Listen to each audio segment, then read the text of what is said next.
Ayun, what's up guys? It is currently 5 o'clock ng hapon dito sa Edmonton, Alberta. So we had just gotten back yesterday ng hapon after our successful delivery sa Langford, Vancouver Island, British Columbia. So I just want to say again, thank you sa ating clients na si Mark and sa Kuya Jan for the referral, no. Congratulations on your 2018 Honda Civic Sport Touring na I showed you guys on Facebook Live. Napakasarap i-drive, especially sa Coquihalla, and then when you're driving through the mountain pass, and then even though sa Vancouver Island itself, right? So now, I'm doing a Facebook Live video as per request na isa naman nating kliyente. So I have a client that I'm working with right now. So na-approve ko na siya. And he is looking at these two cars here, right? So sabi niya sa akin, Kuya Jerry, hindi ako makadecide kung yung bang 2018 na hatchback ang kukunin ko or yung 2020 na LX sedan, right? So sabi niya, can you do a comparison video? Pakita mo sa akin kung ano yung features ng isa, ano yung features ng isa, para mas padali para sa akin makapag-decide kung anong kukunin ko. So why these two vehicles, guys? Because these two vehicles here are actually very similarly priced.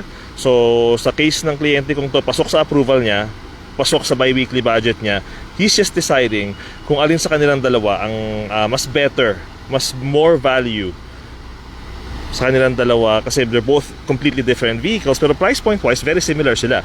So what we're looking at right now on my right here is a black 2018 Honda Civic LX hatchback, okay, and on their left is a 2020 Honda Civic LX sedan. So body style pa lang ng sasakyan, magkaiba na sila. However, price point wise very close. This one here I believe is 22,988 and this one here is 23,488. So for a difference of like what, less than $1,000, right? You have the option of being in the 2018 hatchback or the 2020 na sedan. But what does one vehicle have that the other doesn't? Ano ba yung may i-offer nito na wala ito? Bakit mas mahal ito for its year, right? For its age kumpara dun sa 2020 na version. So that's what this whole video is about. So if you guys are car shopping right now as well, first and foremost, you know, hopefully you're messaging me para sa akin yung kunin yung sasakyan ninyo, right? If not, that's okay, right? But you know, these are the kind of comparison questions you need to ask yourself. If two vehicles are very comparably the same price, difference of less than $1,000, do I go with something that's older but has more, or do I go with something newer but also has more, but both offering different things? So first and foremost, let's start off with the kulay black. So this is a 2018 Honda Civic LX hatchback. So yan yung itsura niya. So if you look here on the side profile, kita nyo, magkaiba yung katawan nila. So given the fact na hatchback ito, if you look at the back, right? So yan yung style niya sa likuran. Okay? If you also notice yung kanyang gulong. So these are alloy wheels. Hindi siya steel rims na mayroong plastic cover. So doon pa lang magkaiba na sila. Where you look at the 2020 na LX sedan, right? Ito siya. If you look at the wheels, these are steel wheels with the plastic na cover. Diba? So magkaiba yung style ng rims sa 2020 LX, 2018 LX hatchback. Okay? However, the main difference, besides the body style, no, the main difference sa kanilang dalawa is yung makina underneath. On the 2018 Civic LX hatchback, it has the 1.5 liter turbocharged engine, which is similar to the one na dineliver natin nung isang araw, which is also a 2018. Yun naman touring, so mas malakas lang yung horsepower output niya. On the touring trim ng hatchback, you're looking at around 180 horsepower. This one I believe has 174 horsepower. Again, on a 1.5 liter 4-cylinder turbocharged engine sa hatchback. Now, on the other hand, on the 2020 model sedan, right, you're looking at a 2.0 liter non-turbocharged regular engine.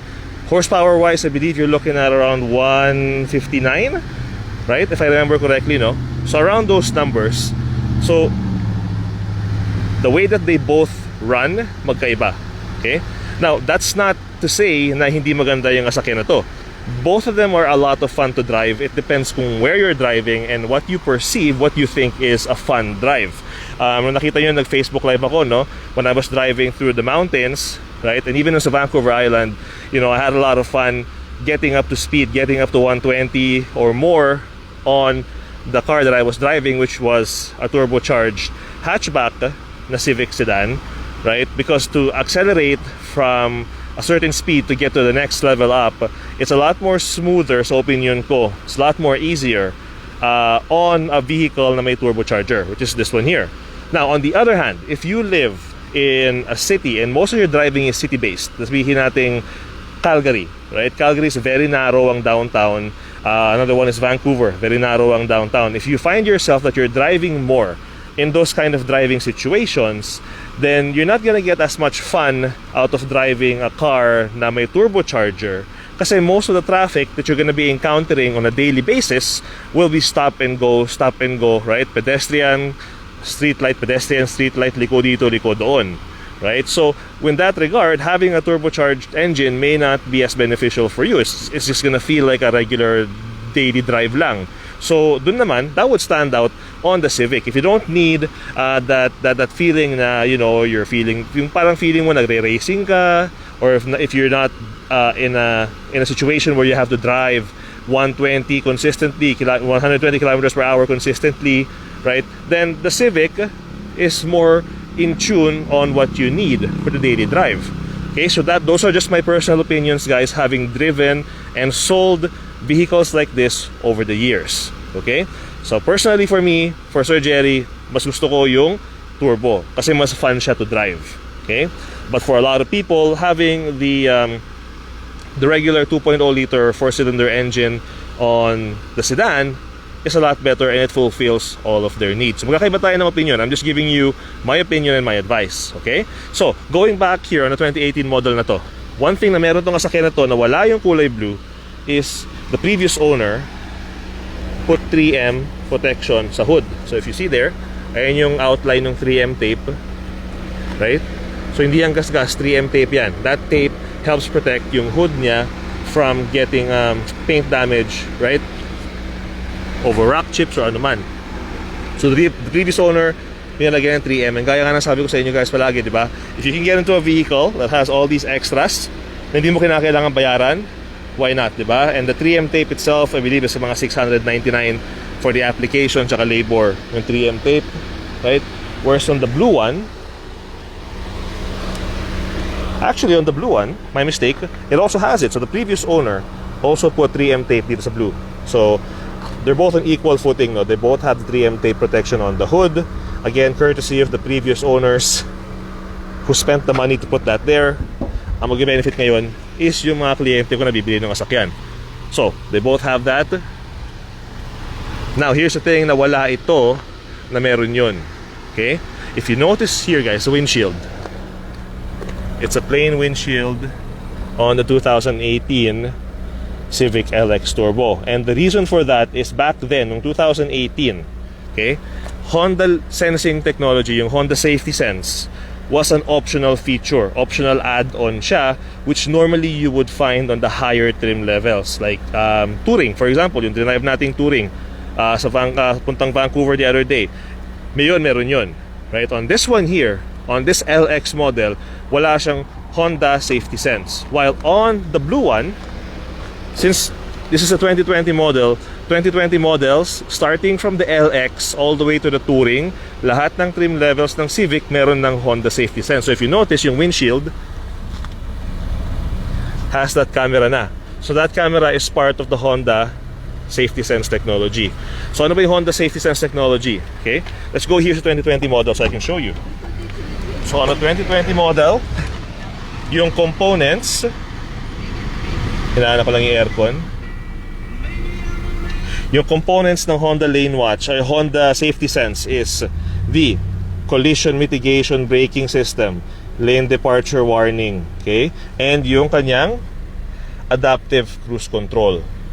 So all of those features on a 2020 model, standard na, all those safety features. Now depending on where you live in Canada, parang sabi ko nga sa isang post ko na isang araw, if you live in Saskatchewan or you live in British Columbia, where insurance is centralized through SGI and ICBC, I know for a fact na if yung sasakyan mo has this, the collision mitigation braking system, right, that gives you an extra discount sa ICBC. Sa SGI, hindi ako sure kung taga Saskatchewan ka. Sa Alberta, since privatized tayo, it all depends sa broker insurance broker na kukunin mo if they will give you a discount because merong autonomous emergency braking yung sasakyan mo. So that's a big factor for a lot of people, right? So gaya nga sabi ko kanina, this comes standard sa lahat ng Honda Civic models from LX all the way to Touring for 2020. On the 2018, wala siyang ganyan. Pakita ko sa inyo. Wala sa kabila.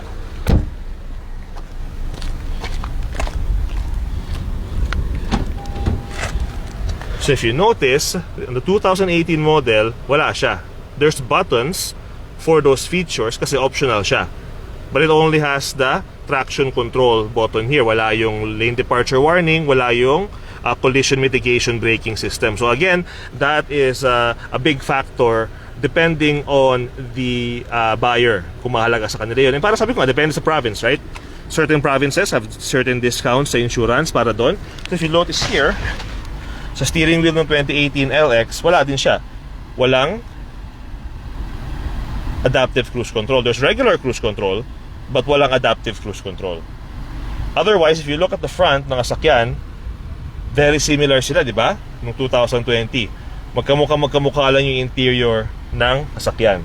Now, the one thing I'm gonna point out about this 2018, aside the extra horsepower, the fact that it's turbocharged, previous owner for this one, ito yung mga dating panahon pa ng Honda. Ito yung remote starter ng Honda noong unang panahon. So, patayin ko lang itong climate at masyadong malakas.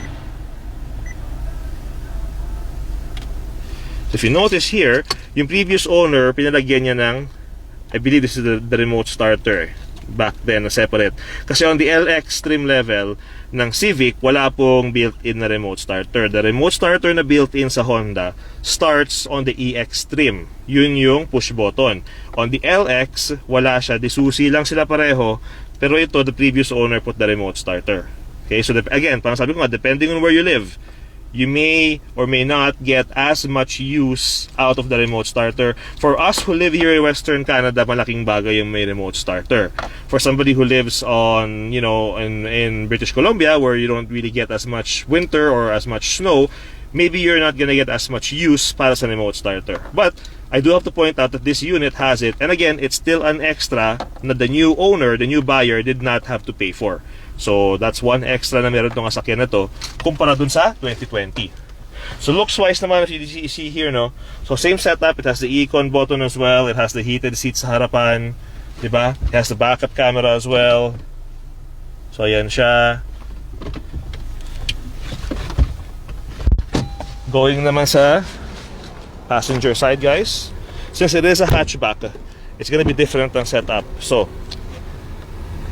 yan naman yung sa ano, sa passenger side, no, on the hatchback. Okay? And dito siya nagkakaiba sa likod. So if you notice, right, nung style ng hatchback iba. So you got this nice little spoiler here, you got the nice spoiler here, right? These are all factory, no? Whereas on the sedan, wala. And again, this is mainly for aerodynamics and of course to give yung sporty feel sa sakyan. Kasi gaya ng sabi ko nga, this is the faster one. This is a more sportier one. This one has a turbocharger. It even says a vehicle right here. So, turbo. Civic. So, yung likuran niya magkaiba. So, a bit more sportier look sa likod kumpara dito. Now, space-wise, if you have, let's say, a stroller or a car seat, right, you might want to check out yung likuran ng sasakyan. So, that's how much space you have on the hatchback.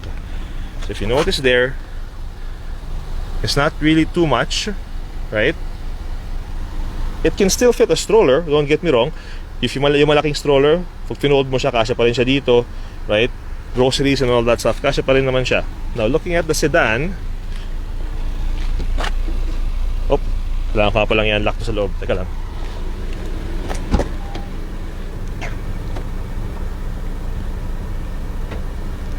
So, on the sedan version naman, space-wise, ayan naman siya.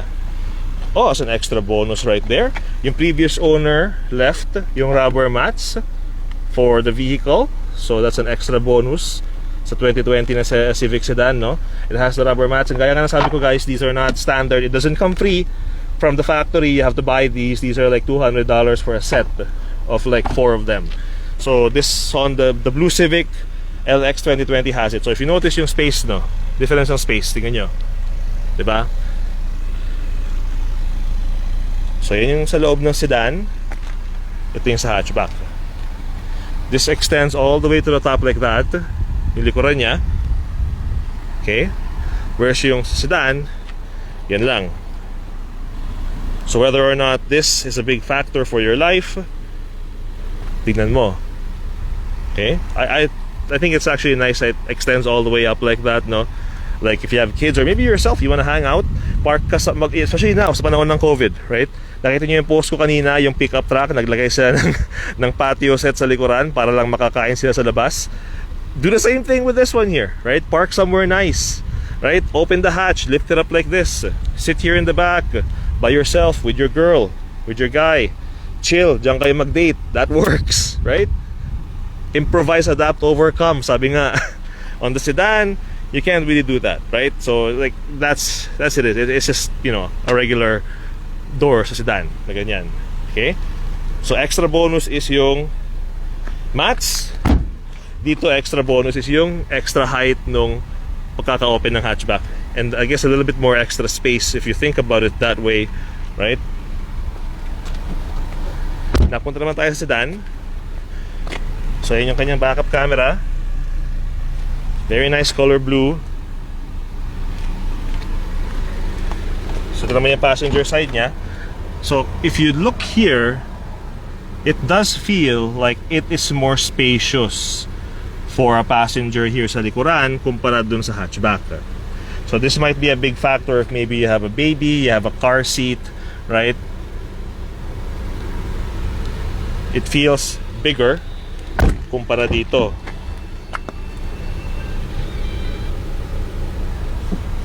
Oh. So again, these are things you have to consider kung bibili ka ng sasakyan. Hindi palaging looks, hindi palaging presyo. You have to look at yung practicality for your lifestyle. Okay? So let's close that. Going inside here naman. As I mentioned earlier, Honda Safety Sense technology is there. You can see, pareho lang sila ng setup ng hatchback. Even ito, parehas lang ng setup nila. Same thing, heated seats there, right? You got the backup camera here. Yun nga lang, you have the adaptive cruise control dito sa steering wheel mo, right? Now, one thing I'm gonna point out from experience, guys. If you ever run across this problem, no? If mabasag ang windshield mo at kailangan palitan nito, if your vehicle has this windshield mounted na safety system like a camera or sensors, you're gonna spend a lot more money to replace this windshield, right? Para dun sa isa. So keep that in mind. If you live in an area na maaaring mabato or rural, maraming loose stones, loose gravel, or maybe sa biyahe mo maraming ka nakaka-enkwentro ng mga truck, parang dito sa Alberta, right?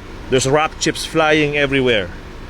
A windshield na ganito, na basic, na wala yung safety mounted na mga sensors, is going to be cheaper to replace kumpara dito na merong safety system mounted sa windshield. Like you're looking at spending probably around 500 pataas if in the event na kailangan mong palitan yung windshield nito kumpara dito na pwede mo siguro makuha ng mga 200-300. Why? Because yung safety system na mounted sa windshield, that needs to be calibrated dun sa bagong windshield. Okay? So keep that in mind. These are the things you have to think about kung bibili ka ng sasakyan, right? So what is the main things, to sum this video up, no? What are the main things that the 2020 Civic LX sedan has going for it? Number one, 2020 siya. So it's only, what? A year old. 1 year old lang siya. Pangalawa, yung kanyang kilometers. Kilometers nito, less than 10,000. 9,710, I believe. Let's just double check that right now. 9,776 ang kanyang odometer as of today. So very low mileage for a 1-year-old car.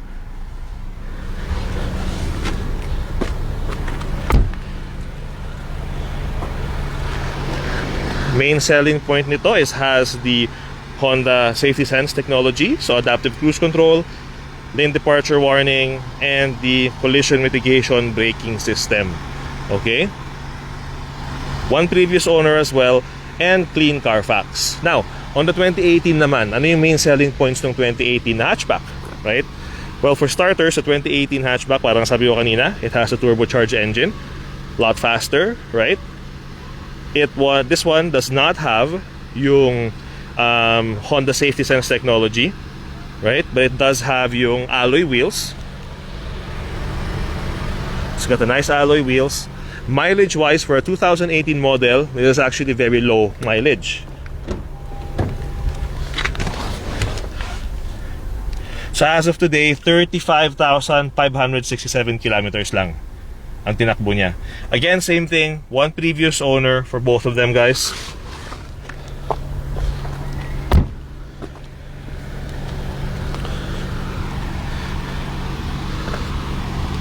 And at the same time, I want to mention, both the 2018 Civic LX hatchback here and the 2020 Civic Sedan LX na kulay blue, both of them are certified used Honda.